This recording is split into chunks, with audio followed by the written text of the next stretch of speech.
নদীর তীরে ছোট্ট এক কুঁড়ে ঘরে থাকতেন এক গরিব বৃদ্ধা। প্রতিদিনের খাবারের চিন্তা তাকে ভেতরে ভেতরে পুড়িয়ে মারত। একদিন তিনি ঠিক করলেন নদীর বালুময় জমিতে গম চাষ করবেন। তিনি গমের বীজ ছিটালেন, যত্ন করে জল দিলেন, আগাছা তুললেন। সময় গড়ানোর সঙ্গে সঙ্গে গমের চারা সবুজ হয়ে উঠল। আর কিছুদিন পর শীষগুলো ভরে গেল সোনালি গম দানায়। অবশেষে গম কাটার সময় এসে গেল।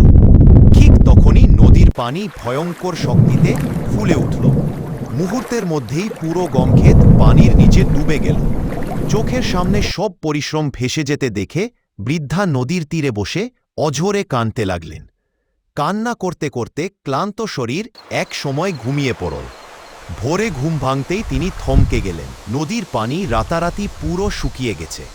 তিনি দৌড়ে নিজের খেতে গেলেন, আর যা দেখলেন তাতে বিস্ময়ে তার মুখ হা হয়ে গেল। নরম বালির ওপর সারি সারি ঝকঝকে সোনার গমের শীষ। একটি শীষ ভেঙে হাতে নিতেই বোঝা গেল ভেতরের প্রতিটি দানায় খাঁটি সোনা। আনন্দে তার চোখ ভিজে উঠল। এবার আর দুঃখে নয়, অপার সুখে। সোনার গম বিক্রি করে অল্প দিনেই তিনি দারিদ্র্য দূর করলেন।